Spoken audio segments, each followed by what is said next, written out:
I told him to not control me when he asked to spend time together instead of me partying, but then, hey Reddit, it's my first time posting. I never thought I'd be one to air my dirty laundry online, but here I am. I need to get this off my chest, and maybe some of you can relate. Let me start by saying I've always been a strong advocate for feminism. I believe in women's rights and equality, but I also believe in living my life on my terms. My husband Eric has always been supportive. At least that's what I thought until recently. My name is Anna and my husband's name is Eric. I am 26 and Eric is 27. Eric and I have been married for 5 years now. We met in college and clicked instantly. He's always been the steady, supportive type, while I've been the one pushing boundaries. Things have always been amazing for us, at least in the beginning. Eric understood me totally. He supported me, he was amazing and romantic, and I just thought things between us were great. Things between us were like a well-oiled machine, you know? We had this agreement from the get-go. I'd take care of the home front, and he'd handle all the bills and work stuff.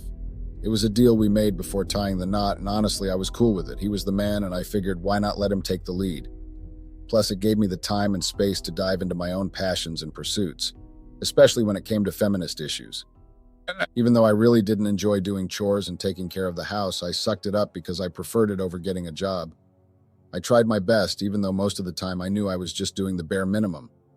Luckily, my husband was a sweetheart and didn't really care how much work I did around the house. He always came home and helped me out with whatever I hadn't gotten around to doing. He was so understanding of my beliefs and everything else, and he was also super romantic. He loved taking care of me and was always the more giving one in our relationship. I guess that's why I got so used to him and believed that he'd never leave, and that he'd always be the one putting in all the effort. Honestly, now that I think about it, I realize that I took my husband for granted, disrespected him, and also used my feminist beliefs solely when it benefited me. Even though my husband was spontaneous, romantic, and amazing to me, I still felt that he was quite boring. He was a homebody and not a party animal like me. I thrived on the excitement of nightlife, while Eric preferred quiet evenings at home with a good book or a movie. Our differences in lifestyle started to create a rift between us, but I was too absorbed in my own world to notice how much it was affecting him. I loved the nightlife. I loved getting drunk, partying with my friends, and dancing until my feet hurt. It was a release for me, an escape from the routine of daily life. I hated that Eric wasn't like that. He didn't enjoy the loud music, the crowds, or the wild atmosphere of clubs. I believed that anything that happened while at a party or club was fair game. It was my way of asserting my independence and living life on my terms. Eric would often stay home while I went out with my friends. I felt like he was holding me back, so I would go out, drink too much, and let loose. I convinced myself that it was all harmless fun, that I was just blowing off steam and there was nothing wrong with that. My friends would always encourage me, saying I deserved to have fun and enjoy my life. They would cheer me on as I danced with strangers and flirted with guys who showed me attention. I started to resent Eric for not wanting to join me. I thought he was being unreasonable, boring, and overly cautious. I began to see him as someone who didn't understand me or my need for excitement. I felt justified in doing whatever I wanted because in my mind I was just living my truth and embracing my freedom. What I didn't realize was that my behavior was driving a wedge between us. Eric never complained about me going out, but I could see the hurt in his eyes when I came home late, smelling of alcohol and covered in glitter. He would try to talk to me about it, expressing his concerns, but I brushed him off, telling him he was overreacting and being controlling. I refused to see how my actions were affecting him and our marriage. Another annoying thing about me was that I believed whenever my husband didn't agree with whatever I said or wanted, then he was misogynistic or a hater of feminism. I always used that to attack him, bring him down, and as a chokehold on him. If Eric suggested that I should maybe take it easy with the partying or that we should spend more time together, I would accuse him of trying to control me. I would throw around terms like misogynist and anti-feminist to shut him down and make him feel guilty for having an opinion. I weaponized my beliefs to justify my actions and to silence any dissent from Eric. It was my way of maintaining control and avoiding any real accountability for my behavior. I never stopped to consider that maybe he had valid concerns or that he was genuinely hurt by my actions. I was too busy defending my right to do whatever I wanted to see how toxic and manipulative I had become. I was so caught up in my own world that I failed to see the cracks forming in our relationship. I was too busy chasing the thrill of the night to notice that the love and trust we once had were slipping away. And then one night, everything changed. That night, my friends had invited me out to the club. I really wanted to go, so I even had to cancel date night with Eric just to join them. He was shocked and protested, reminding me how much he had been looking forward to our time together. But I shut him down, accusing him of being misogynistic for not wanting me to spend time with my friends. I framed it as him trying to control me and my choices. Eric, not wanting to escalate the situation, reluctantly let it be. However, when he saw that I was wearing a red dress that was extremely revealing, he protested again. He thought the dress was too provocative and suggested I should change into something more modest.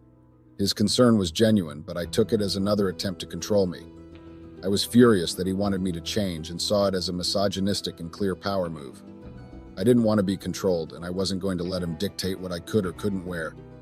I started to argue with him, insisting that the dress wasn't too revealing. I stood my ground, though in hindsight I realized the dress was way too much for a night out. It left little to the imagination and attracted a lot of attention, which I now understand was inappropriate for a married woman. But at that moment, all I could see was his attempt to control me, and I wasn't going to let that happen. I told Eric that I wouldn't change and that his request was very misogynistic. I accused him of trying to control my life, making him feel guilty for simply voicing his concern. Our argument intensified, with both of us raising our voices. Eric tried to reason with me, but I was too stubborn and angry to listen. I was determined to wear what I wanted, and I wasn't going to let him change my mind. My friends arrived to pick me up during our heated argument. They honked the horn, signaling for me to come out. Without another word to Eric, I grabbed my purse and stormed out of the house and just left him standing there. He looked defeated and worried. I got into the car with my friends. I felt a mix of triumph and anger. I had won the argument, but at what cost? I didn't care at that moment. All I wanted was to have a good time and forget about the fight.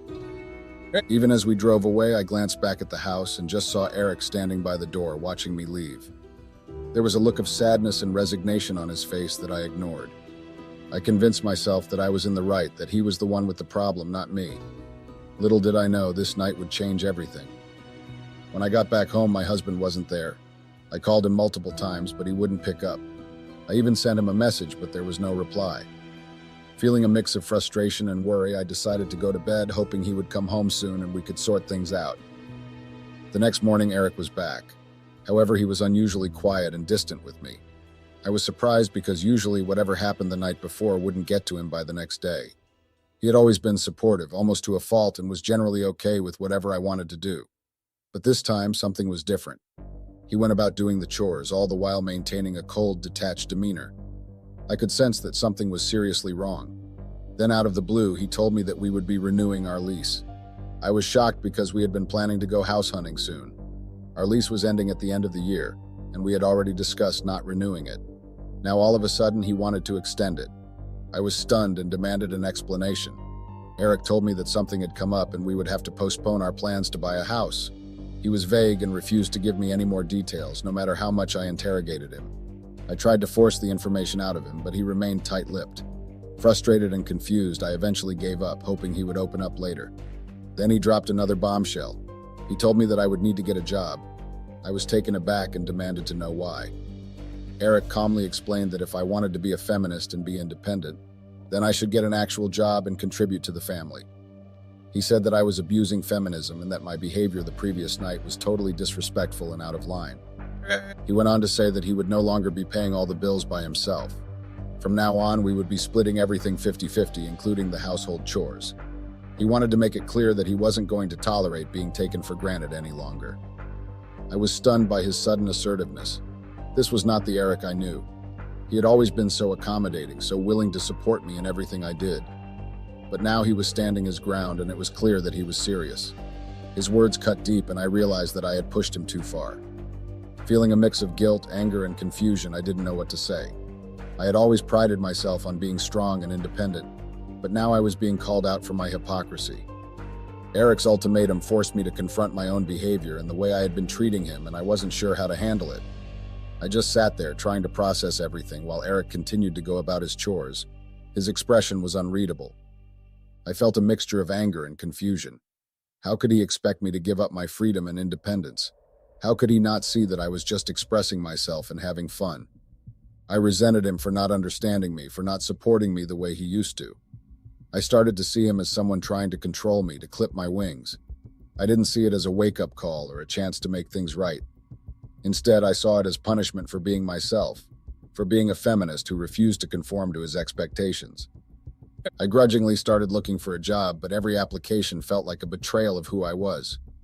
I landed a job at a restaurant through one of Eric's connections, but I hated it. I felt superior to the staff, thinking they were beneath me. I was rude and dismissive, and I know now that I was wrong. I blamed Eric for everything, convinced that he was punishing me for being feminist. I couldn't see that he was trying to save our relationship, to make us equals in every sense. I was blinded by my own stubbornness and arrogance, and it cost me dearly. I wish I could say that I learned from my mistakes, that I saw the value in working and contributing to our household. But I didn't. I continued to resent Eric, to believe that he was the one at fault. I didn't realize until much later how wrong I was, and by then it was too late. As time went on, my resentment towards Eric grew. I saw every request he made as an attempt to control me. When he asked me to help with chores, I saw it as him trying to put me in my place. When he suggested we save money, I saw it as him restricting my freedom.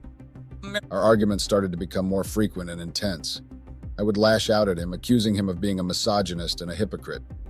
I couldn't see that he was just trying to create a fair partnership where we both contributed equally and respected each other's opinions. Even when Eric tried to talk to me calmly and explain his perspective, I would shut him down. I didn't want to hear it. I was too wrapped up in my own anger and resentment to see the damage I was causing to our relationship. Looking back now, I realize how toxic my mindset was. I was so focused on being right and defending my feminist beliefs that I forgot about the most important thing, our love and partnership. But at the time, I couldn't see past my own ego. I continued to resent Eric, convinced that he was the one at fault. It wasn't until much later that I understood the true meaning of equality in a relationship. And by then, it was too late to salvage what we had. I started seeking the validation and attention that I wasn't receiving from him outside our home. I convinced myself that it was just harmless fun, but deep down I knew it was a way for me to act out my frustration and resentment towards him. As time went on, my behavior became more and more disrespectful towards my husband. I would make snide comments, ignore him, and even belittle him in front of our friends. I felt a sense of power in being able to hurt him with my words and actions, but at the same time I knew deep down that I was only hurting myself and our relationship. I never told him about the flirting and dancing because I knew it would hurt him deeply. I justified my actions by telling myself that it was better for him not to know. But in reality, I was just too afraid to face the consequences of my actions. I didn't want to confront the truth of how far I had let our relationship deteriorate. And so I continued to subtly resent my husband and cause problems in our marriage, even though I knew I was in the wrong. What made it even worse was the fact that my friends didn't bother to check in on me during this tough time. Instead, one of them went behind my back and spilled the beans to my husband about my past flirting and dancing with other guys. It was a real punch to the gut. I couldn't believe that someone I trusted would betray me like that.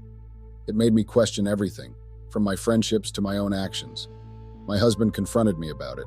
He wasn't having that. In his eyes, that was cheating, and it was like that was the final straw.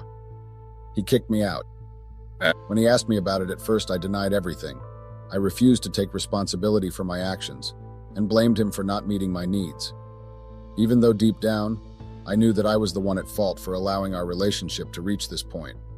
He said he wanted a divorce and that he had been thinking about it for a while, and finding out about this had just reinforced what he felt. After my husband kicked me out, I was left feeling lost and hurt. Leaving our home was a wake-up call for me. I had to face the consequences of my behavior and take a hard look at myself. Returning to my parents' house after being kicked out by my husband was tough. I could see the disappointment in their eyes as they reluctantly let me back in. It was a harsh reminder of the consequences of my actions and the pain I had caused not only to my husband but also to those closest to me. Their disapproval was so painful, and that added to the already overwhelming shame and regret I was feeling. I knew I had let them down, and it was hard to accept. I felt like I had hit rock bottom with no one to turn to for support. I don't even know why I'm posting about my situation, but I guess I'm asking for help. I'm hoping for some guidance in this time of confusion. I feel lost. I don't even know where to start in putting my life back together. Update. Hey, Reddit. I didn't expect this kind of response. I got a lot of hate, but also a lot of useful comments. To answer some questions, first of all, my husband is adamant about divorcing me and has refused to budge no matter what my parents and I have said. He said I've disrespected him way too much and that I also cheated. He said he would never forgive me and to stop disturbing him. So yeah, I guess that's done for. I deserve it, I guess. I'm still at my parents' place, and yes, I was fired from my job. I was rude, never did anything, and was downright horrible. The only reason I wasn't fired long ago was because my husband knew the owner of the restaurant. But the moment he kicked me out, he also got me fired, so that's done with. And no, I never slept with anybody. Stop asking me that, Reddit. I've been thinking a lot about what happened, and I realized that I made a lot of mistakes. I was disrespectful to my husband, and I took him for granted. I was also lazy and didn't contribute to our relationship or our household. I'm not proud of the person I was, but I'm trying to change. I'm going to therapy, and I'm working on becoming a better person. I know it's going to take time, but I'm committed to making things right. I don't know if my husband will ever forgive me, but I hope he does. I love him, and I want to spend the rest of my life with him. I'm not going to give up on myself or my marriage. I know I can change, and I'm going to prove it to everyone. Thank you for reading. Update. Hey Reddit, I'm writing to give an update on my situation. As you know, I've been going through a lot lately. My marriage is ending, and I've had to cut off contact with my friends. The comments and even the direct messages have been very horrible. I guess I should have expected it, but it still hurts. To answer a commonly asked question, yes, I cut off my friends. I had to. They ruined my marriage. I played a part in that, but they still played a significant role. They tried to reach out to me, but I ignored them and then blocked them shortly after. Things have been pretty slow for a while. I've been job searching, but I haven't really found anything. I'm trying to stay positive, but it's hard. I'm updating because you all are asking for an update. The divorce is in the works, so I'll probably update after that. I know this is a lot to take in. I appreciate your support, no matter how small. Update. Hey Reddit, it's me again with an update on my situation. I promised to keep you all posted after the divorce was finalized, and here I am. Unfortunately, the divorce proceedings didn't go as well as I had hoped. Despite having separate finances and no joint debt, I didn't receive any alimony or property from my ex-spouse. We didn't have any children, so child support wasn't an issue. The divorce was finalized quite quickly, but I wasn't completely satisfied with the outcome. However, I understand that I have no choice but to accept the decision. My parents were also disappointed, but we all agree that fighting it further would be a waste of money. The job search has been a major challenge. My portfolio is weak, and I'm struggling to find employment. This has put a strain on my relationship with my parents, who have been hinting that I need to start paying rent. I understand their frustration, but I don't have any income at the moment to do so. The resentment and disrespect I harbored towards my husband festered and grew over time, and it poisoned our relationship from within. Every harsh word I ever said in anger, every glance of contempt, only made things worse between us. I couldn't see past my own hurt and anger to truly understand what was happening to us. Our walls went up, communication broke down. We stopped listening to each other, stopped trying to understand each other's perspectives. Instead of working through our issues together, we allowed them to drive us further apart. I took for granted what we had. I failed to see the value in the person who stood by my side through thick and thin. I let my pride, ego, and my selfishness dictate my actions, never considering the consequences of my words and actions. And in the end, it cost me the love of my life. Now, looking back with regret and sorrow, I see clearly the mistakes I made. I wish I had the chance to go back and do things differently, to show my husband the love and respect he deserved. But it's too late now. To anyone reading this, learn from my mistakes. Don't let resentment and disrespect poison your relationship. Communicate openly and honestly, with love and compassion. Cherish the person you love, and never take them for granted. Because once they're gone, all you'll be left with is regret. Things seem bleak right now, but I'm trying to stay positive. I'm grateful for the support of my family and friends, and I know that I'll eventually find a job and get back on my feet. I'm not giving up on myself, and I'm determined to rebuild my life. Help! My boyfriend is after me, and I'm in hiding. I'm crying, and I'm scared to my fucking mind as I type this. He has threatened to report me to the police and expose everything to the internet.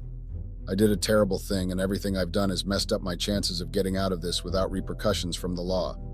And I know I shouldn't be jailed for what I've done. I came on here to confess it all and to know what exactly I have to do. I have no one to talk to or to advise me on the next step because I have made a series of mistakes, but it wasn't as if they didn't enjoy it. The people I did it to enjoyed it. They had no qualms about it until my boyfriend caught me and outed me. I need help. I'll tell you everything that led up to my life turning into a hot seat. My boyfriend had found my secret closet with DVDs. My color had drained out of me when I got back home and found him watching them. I had been sensing a bad break was coming between us, and I knew we were about to break up.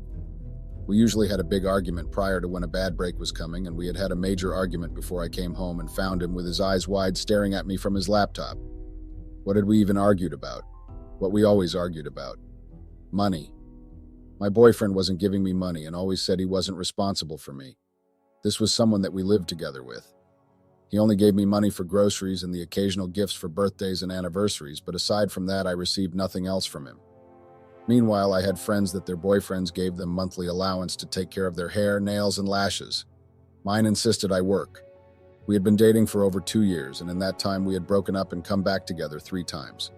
And I had no idea what I saw in him, frankly. It was only the sex that had been good. So we had argued this time about how I should be pitching in according to him. The rent was crazy for only him to be paying, and he needed me to be pitching in for things since I was working. He had been like I shouldn't allow just him to be paying the bills. I needed to do something to prove that I loved him and the relationship wasn't a waste.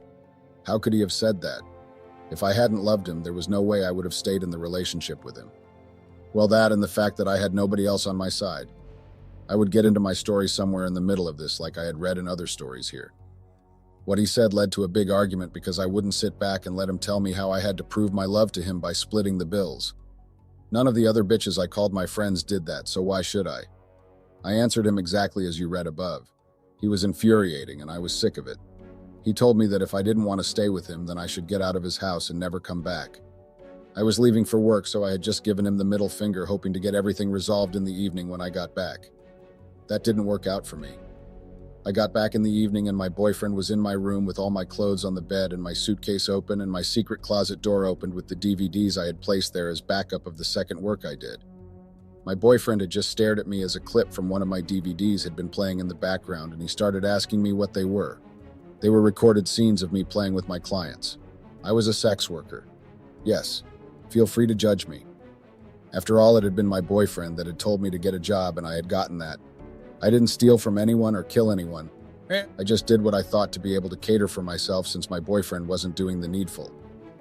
Back to the DVDs that my boyfriend had seen. I shared the videos with my clients with the promise to delete them, but I had kept some as backup in case. Those were the ones that my boyfriend had found. He started asking me questions and telling me I needed to be in jail for holding such materials. He started asking me who the men were and asking me when I had gone behind his back to see all these men. I couldn't even say anything or even talk because I didn't know what to say. I didn't know where to begin. He had been the one that had pushed me to getting a job either way, so in my head I was like, why was I being judged by him? But I didn't voice any of the thoughts I had then aloud. My boyfriend had still been expecting an answer from me, but I ran. I ran away from the house because he began questioning me about the videos and I couldn't just deal. I booked into a hotel that night and my problems came in the morning where I started receiving threats from my boyfriend that he was going to submit all the DVDs to the police and hand me over to them. I needed a way to get out of my predicament. I needed to go and get all the DVDs back, or at least destroy them. So that was what I did. I destroyed them. I watched my boyfriend's house for about a week, noting his comings and goings, how long he stayed out when he left and how often he went out. You may be wondering how I didn't know this before since he was my boyfriend, but I just realized I never really paid attention. He usually went out in the afternoons and stayed out till late, and on my lucky day when he had gone out, I snuck in. I still had my key of the place, and he hadn't yet changed the lock, so I got in easily. The DVDs were up to 20, and although I could have carried them all and walked away, I wanted to do something that would make him pay for finding me out. I don't know what came over me, I swear. I turned on the stove and turned off the fire alarm and left. I had stayed and watched from my car as the flames engulfed my boyfriend's apartment before the fire service came rolling down the street and trying to stop the fire before the whole building went down. I did a terrible thing, but I was glad that I had destroyed the evidence so my boyfriend had nothing against me. I thought I was free. Before you come for me, it was his fault. I shouldn't have done it, but it was his fault. He had promised that he would always look out for me, and all of a sudden he switched up on me.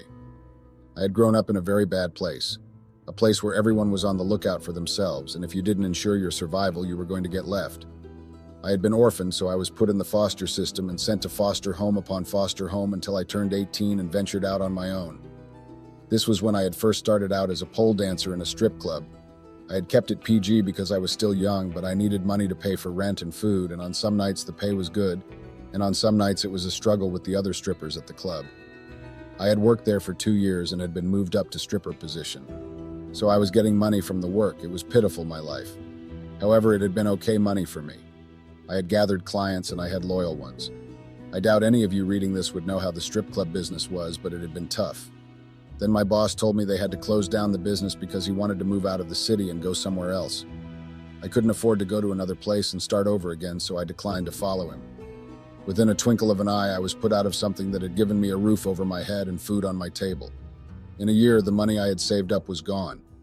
Rent had taken all the money and food, and I had to start looking for other means to survive. I had gotten into various trouble, and I had been caught shoplifting and had been about to be beaten black and blue when my boyfriend had saved me. I guess I don't have a right to call him my boyfriend anymore. I would use a fake name for him like I've seen others do when narrating their experiences on this platform. Jason. I'm not saying this to garner pity from you all, but I want you to know my backstory to make sense of my situation. The situation I had found myself in.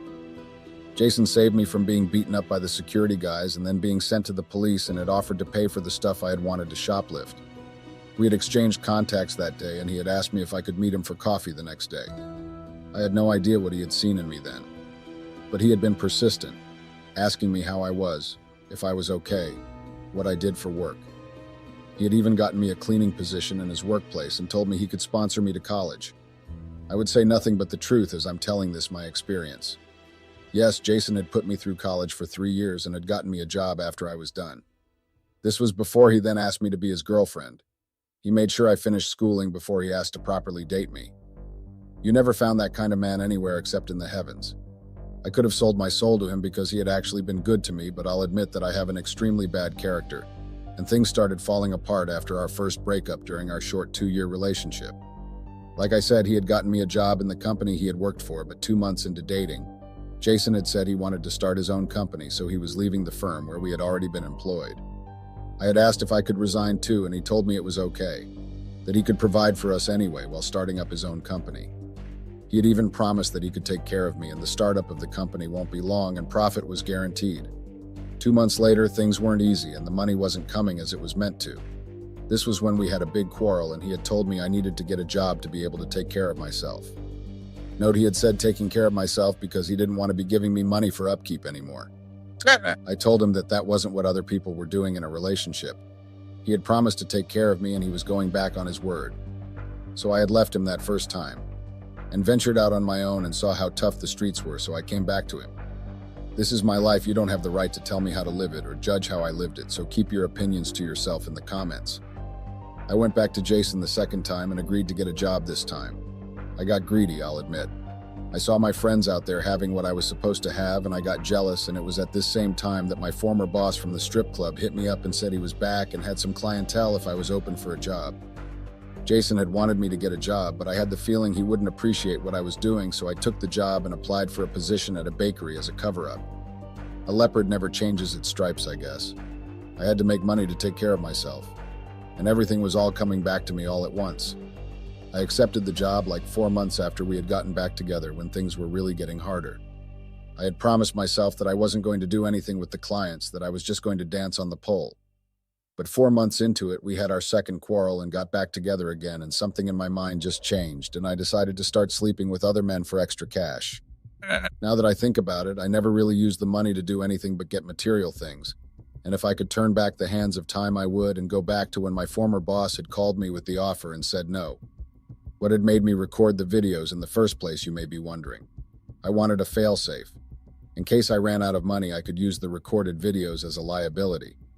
My clients knew I was recording them. It had added to the appeal of me as a stripper. And sometimes they asked for the videos to relive the moment of pleasure they had gotten from me. However, they thought I deleted the videos after the whole escapade. I didn't. I had kept the videos to use to bribe their wives. That had been my retirement plan. I would tell Jason that I was going to see my friend for 3 days. My lie went along the lines of my friend was pregnant and needed all the help she could get. I usually scheduled a 3-day stay, and in that time I would make sure that my work schedule aligned to it. There had been no friend in honesty. I had made it up, and when he asked about knowing said friend, I would tell him that she was cranky and didn't like meeting people. I had told him she was one of my foster home friends and she was heavily pregnant. Jason hated, according to him, girly stuffs, and that included pregnancy, periods, and everything about the female anatomy, so it was easy to lie to him about those types of stuff. I lied to him about where said made-up friend lived and told him that it was in the criminal part of Brooklyn. He had worried for my safety, of course, but I had told him that he didn't need to worry about me. Jason is from the upper echelons of Brooklyn and hadn't been in the dredges of the city. He had been quite fascinated that I was an orphan. This was why I was berated that he didn't give me money, because I knew he had it, or at least his daddy had it, but it was like he was doing it to punish me or see if I would stick around. The guy had paid for my tuition through college. That was to tell you he wasn't no small funds. He had the money, but decided to venture out on his own, and then he had decided to start his own company when I had warned that it might not go as smooth as he might have thought out in his head. So I needed to venture out on my own from under the wings of my boyfriend. Anyway, I knew Jason was never going to come looking for me after I told him my friend's place was in the bad parts of the city. I had assured him of my safety, and he didn't bother with asking me about it anymore. It had been maddening at the beginning that he didn't care enough to bother about my whereabouts. But when I started making my money from my clients, I didn't bother anymore. At least I could do what I wanted without him disturbing me, and I could still keep my relationship with him. And everything was balanced until we had our third quarrel about how I should be paying for rent and other foodstuffs. That wasn't my job. He was the man of the house, even though we weren't married. He was the man. He was meant to be the provider while I took care of the house. After that had been what the Bible said regarding marriage. The man was supposed to provide, not tell the woman to go and work. It was at that point I knew he couldn't keep his promise to me, and it was time to leave the relationship.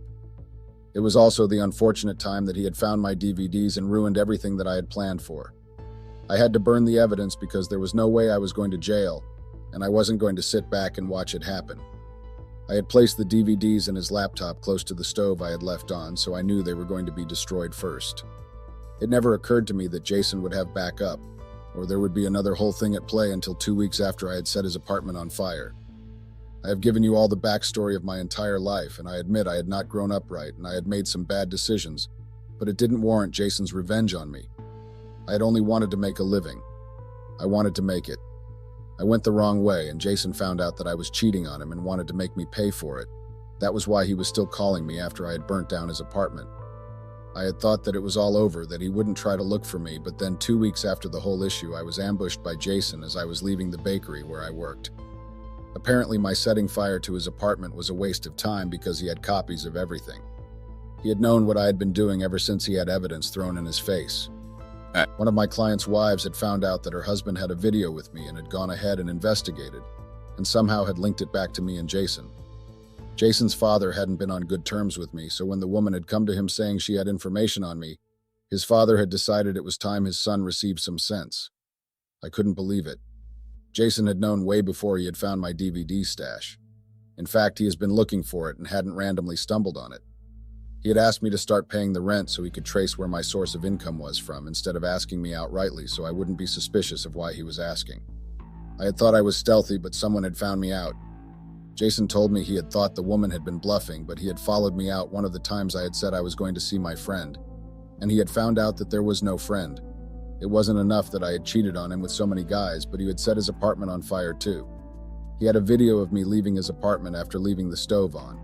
Age had caught me on camera arranging things to set his house on fire, so he had ample evidence against me.